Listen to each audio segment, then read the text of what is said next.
నాకు ఉత్తరం విన్ను అంటే నేను చేస్తున్నటువంటి ప్రార్థనకు నాకు సమాధానముగా ఇచ్చేయండి ప్రభువా అని ప్రార్థించారు. దాదాపు 3-4 నెలల నుండి మన సేవకులు సేవకురాలు చర్చిలో కావాల్సినటువంటి వాటి కోసం ఏ విధంగా ప్రార్థించారో వారి ప్రార్థన ఎవరు విన్నారు? స్పాన్సర్ చేసిన వాళ్ళు విన్నారా? దేవుడు విన్నారా? దేవుడు విన్నారు. దేవుడు విన్నారు కాబట్టి అది ఎవరితో ఎవరి ద్వారా ఇప్పించాలో ఆయనకి తెలుసు కాబట్టి ఆ వారితో మాట్లాడడం జరిగింది, ఆ కార్యాన్ని జరిగించడం జరిగింది. అయితే మనము చేయించినటువంటి ప్రార్థనలో ఏమి ఉన్నారంటే యథార్థత, నమ్మకము, విశ్వాసము. నేను పొందుకుంటాను అనే నమ్మకం ఉండాలి, నేను పొందుకుంటాననే విశ్వాసం ఉండాలి. ఆ విశ్వాసము ఆ బైబిల్లో చాలా మంది కలిగి ఉన్నారు. అబ్రహాము పొందుకుంటారనే విశ్వాసం అబ్రహాంకు ఉంది. అలాగే ఆ విధంగా చాలా మంది ప్రవక్తలు ఉన్నారు, చాలా మంది సేవకులు ఉన్నారు. అయితే మనం చేస్తున్నటువంటి ప్రార్థనలో ఏమి ఉండాలి? నమ్మకం. నేను పొందుకుంటాను, నా దేవుడు నిజమైన దేవుడు అని మనం నమ్మకంతో మనం ప్రార్థన చేస్తే ఆ నమ్మకాన్ని మన దేవుడు బయలుపరుస్తాడు, ఖచ్చితంగా జరిగిస్తాడు.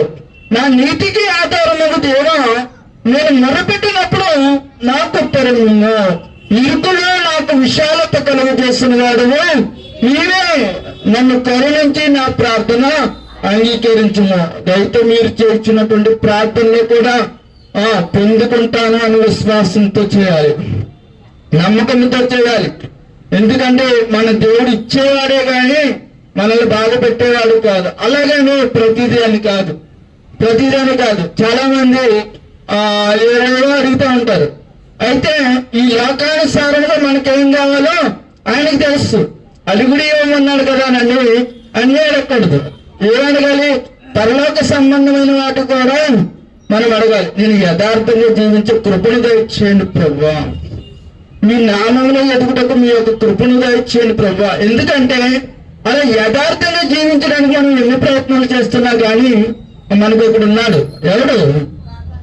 అపవాదుడు దేవుణ్ణే ఎంతో శోధించాడు కదా, మనల్ని కూడా శోధిస్తాడు కదా.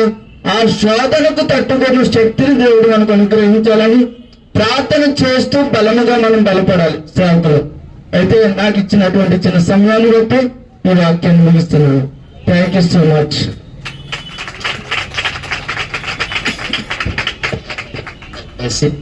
మరి దేవుడి సేవకులు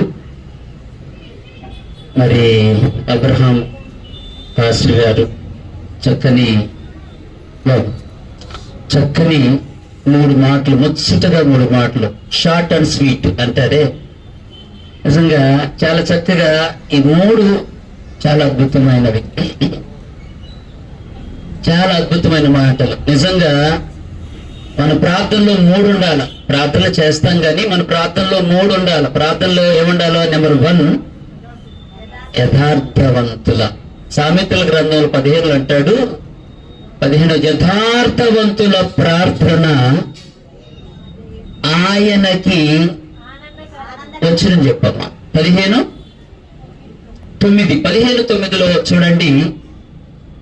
సామెతలు యథార్థవంతుల ప్రార్థన ఆయనకు ఆనందకరము, భక్తిహీనుల మార్గము హేయము.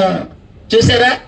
ఎవరి ప్రార్థన దేవుడు ఇష్టపడతాడు, ఆనందపడతాడంటే యథార్థవంతుల ప్రార్థన దేవుడు ఆయనకి ఇష్టము, ఆనందం కలుగజేసింది. ఆ వారిని దేవుడు ఏం చేస్తాడంటే హెచ్చిస్తాడు, అభివృద్ధి చేస్తాడు, డెవలప్ చేస్తాడు. చేతి పనులు, వ్యాపారాలు, కష్టార్జితాన్ని దేవుడు దీవిస్తాడు. అందుకని సామెతల గ్రంథంలో కాకుండా యోగు గ్రంథంలో యోగుని గురించి సాక్ష్యం. అతడు యథార్థవంతుడు, నీతిమంతుడు, న్యాయవంతుడు, భక్తిపరుడు, యెహోవాయందు భయభక్తులు కలిగి చెడుతనమును విసర్జించిన వాడు. కాబట్టి యోగు గ్రంథం 1:10 అంటాడు, దేవుడు అంట సాతాను అంటాడు, ప్రభువా నీవు అతనికి, అతని ఇంటి వారికి, అతనికి ఏం కలిగింది? పొలము, ఇల్లు, వాకిలి, పిల్లలు, పెద్ద అన్ని అతను కలిగిన సమస్తమునకు కంచి వేసావు కదా. చూసారా? అతని చేతి పనులను దీవించుట చేత చూసారా అతని ఆస్తి దేశములో గొప్పది. చెప్పబడి దేవుడి మహిమ చెల్లుతా. హల్లెలూయా. చూసారు ప్రియులారా? అతని అతని గురించి సైతాన్ అంటుంది. ఎందుకు ఆయన చేస్తున్నాడు? అతడు ఎలాంటి వాడు అన్నాడంటే, అతడు అతనికిని అతని ఇంటికిని అతనికి కలిగిన సమస్తమునకు కంచె వేసి కాపాడుతున్నావు. అంత మాత్రమే కాదు, అతడు చేసే పనులన్నిట్లో విఫలము కాదు, సఫలమే కానీ విఫలము లేదు. దీవిస్తున్నావు, వర్తిల్లముగా అతని చేతి పనులు ఆస్వాదిస్తున్నావు. ఎందుకు అంటే అతని గురించి బైబిల్ ప్రారంభం, అతడు ఎలాంటి వాడంటే యథార్థవంతుడు, న్యాయవంతుడు, నీతిమంతుడు, యెహోవా యందు భయభక్తులు కలిగిన వాడు, చెడుతనమును అదండి. కనుకనే కంచె వేయబడింది, కాపుదల, ప్రొటెక్షన్. కాపుదల అనేది దేవుడు ఇవ్వటం జరిగింది మనకు. మన పిల్లలకి కాపుదల కావాలంటే, క్షేమం కావాలంటే, అభివృద్ధి కావాలంటే, చేతి పనులు దీవించాలంటే ప్రార్థనకు వచ్చిపోవటం కాదు, ప్రార్థన చేసుకోవటం కాదు. దేవుని సన్నిధిలో ఏం చేయాలంటే మన ప్రార్థనలకు ఏం కావాలి చెప్పండి? యథార్థత ఉండాలి. దేవునికి స్తోత్ర. మనం చేసేది ఏంది? స్టోట్పురంలో కూడా చేస్తారు దొంగలు. నేను స్టోట్పురంలో దొంగతనం స్టోట్పురంలో నేను పరిచయం చేసా ఒక 15 సంవత్సరాలు. అప్పుడు ఒక సిస్టర్ గారు వచ్చి, ఒక బ్రదర్ వచ్చి, అన్నయ్య ప్రార్థన చేయండి, ఊరికి వెళ్తానని అన్నారు. ఏం చేయాలంట? వాళ్ళు ఎంత విశ్వాసం చూడండి. ఊరికంటే నేనేమనుకున్నాను, మన ప్రయాణ జర్నీ కావాలి ఆడుకో అనుకున్నా. నేనేం చేస్తున్నాను? ప్రభువా నీ బిడ్డలను ఆశీర్వదించు, దీవించు, ప్రయాణంలో తోడుగా, వెళ్ళేటప్పుడు వచ్చేటప్పుడు దొంగతనం చేసేటప్పుడు కూడా అన్నట్టుగా అనుకున్నా. తీరా చేసుకుని స్తోత్రం అని వెళ్ళిపోయాడు. తర్వాత పక్కన కాసేపండి తడికి వచ్చి, అన్నా ప్రార్థన చేసి పంపుతున్నాడు అన్నారు. ఏడకి ఏంది ప్రార్థన కంటే? ఊరికంటే దొంగతనానికి అంట. ఊరికంటే ఆడికి చెప్పండి, దొంగతనానికి. నాకు తెలియదు, ఆ పేరు చెప్పండి మళ్ళీ, కాబట్టి మీరు అటు చెప్తారు. కాబట్టి చేశాను. కానీ వాళ్ళు కూడా అంటున్నారు ఒకసారి, అమ్మ మరి ఏంది మీరు ఎలా ఏంది దొంగతనాలని ఒకసారి కూర్చోబెట్టి అడిగా. అప్పుడు చెప్పారు, చేసే విధానం టెక్నిక్లన్నీ నాకు చెప్పారు. అమ్మ మరి మీకు భయం కొట్టదా? ఏంటంటే ప్రాబ్లం చేసుకుని వెళ్తామన్నా, దేవుడే కాపాడుతాడు అన్నాడు. ప్రార్థన చేసి వెళ్తాను, దేవుడే. ఇప్పుడు స్టిల్ కొంతమంది దొంగలు కూడా మాకు తెలుసు. నేను రీసెంట్ గా ఒక వ్యక్తి దొంగతనంలో ఉన్న వ్యక్తుల్ని హెచ్చరిక చేశాను. ప్రజెంట్ వాళ్ళు దొంగతనాలకు వెళ్తుంటే ఈ సిస్టర్, ఈ బ్రదర్ కూడా తెలుసు, చిటాల రామనగర్. వాళ్ళ ఇళ్ళకి వెళ్ళి ప్రేయర్ చేసి చెప్పారు, మరి ఎందుకమ్మా మార్చుకోండి, వద్దమ్మా అంటే కొన్ని విషయాలు నాతో చెప్పింది. కాబట్టి వాళ్ళు కూడా ఏం చేస్తారు చెప్పండి? ప్రేయర్ చేసుకుని వెళ్తుంటారు. కానీ ప్రియ దేవుని బిడ్డలారా,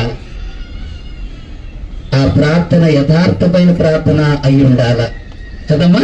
యథార్థవంతుల ప్రార్థన ఆయనకి ఆనందాన్ని కలగచేసేది. మన ప్రార్థనలో దేవుని యొక్క సేవకుడు చెప్పినట్లుగా యథార్థత అనేది చాలా అవసరం. అయ్యా కొంచెం సిస్టర్, కొంచెం అమ్మ కొంచెం చెప్పండి. యథార్థవంతుల ప్రార్థన.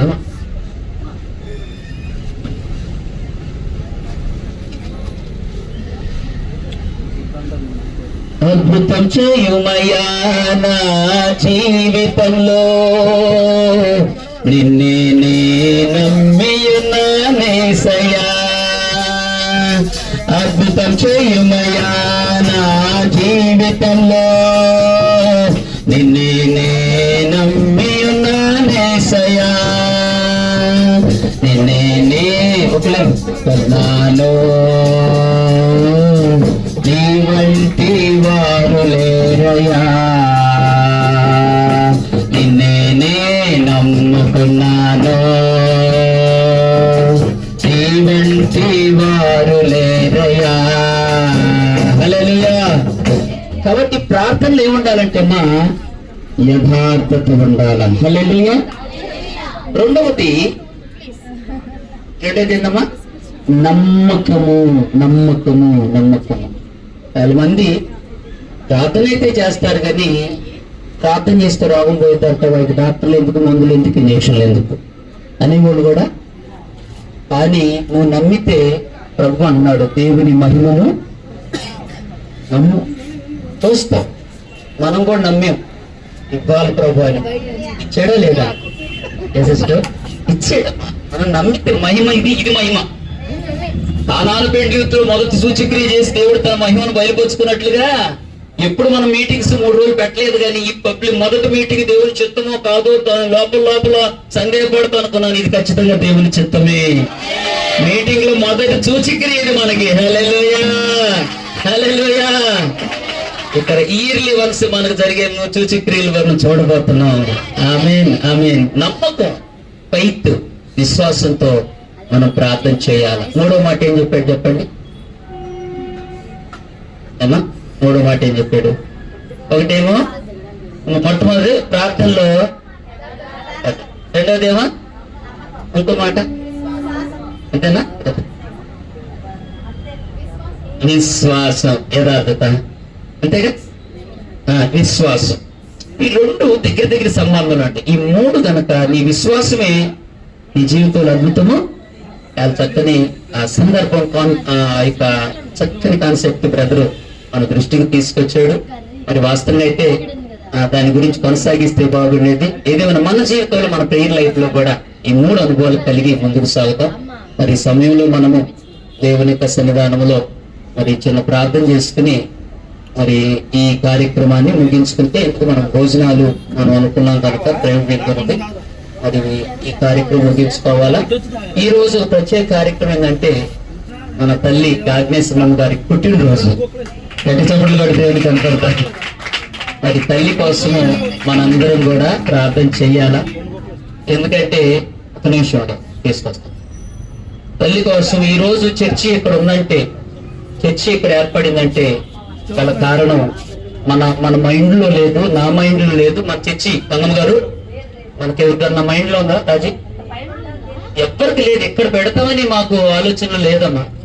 కానీ ఇది ఆలోచన, దేవుని ఆలోచన మైండ్ లో పంపించి ఇక్కడికి మనందరినీ ఇక్కడ ఒక మంచి మందిరాన్ని దేవుడు ఏర్పాటు చేయడానికి తల్లిని దేవుడు బలపరిచి ప్రేరేపించి ప్రశాంత్ గారిని నా పెదనాన్ని ఏర్పాటు చేసుకున్నట్టుగా తల్లిని దేవుడు ఏర్పాటు చేసి చదువుగడి దేవుడికి ఏర్పడతాం. హల్లెలూయా.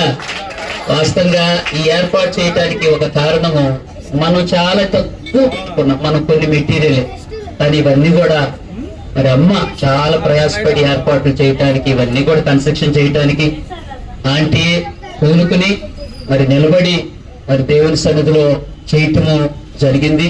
దేవుని పని అంటే ఆమెకు చాలా ప్రేమగా ఎంచుకున్నది. మరి దేవుడు తల్లి నిజంగా మరి గడిచిన సంవత్సరాలు దాదాపుగా 66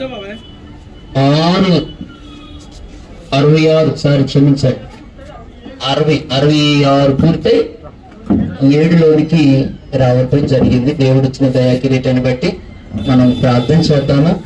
మరి తలలు వంచితే చిన్న ప్రార్థన, 3 వ్యక్తులు ప్రార్థన చేసిన తర్వాత మనం అమ్మ చిన్న కేక్ అది కట్ చేపిద్దాం ప్రార్థన చేసి, ఓకేనా? అందరు తల మొదటి గంగమ్మ గారు ప్రార్థన చేసిద్ది. దేవుని సన్నిధిలో మనందరూ మొట్టమొదటి అమ్మను బట్టి దేవునికి 7 సార్లు స్తోత్రం చెప్పండి. స్తోత్రం, స్తోత్రం, స్తోత్రం, స్తోత్రం, స్తోత్రం, స్తోత్రం, స్తోత్రం, స్తోత్రం, స్తోత్రం, స్తోత్రం, స్తోత్రం, స్తోత్రం, స్తోత్రం, స్తోత్రం, స్తోత్రం, స్తోత్రం. చిన్న ప్రార్థన చేద్దాం.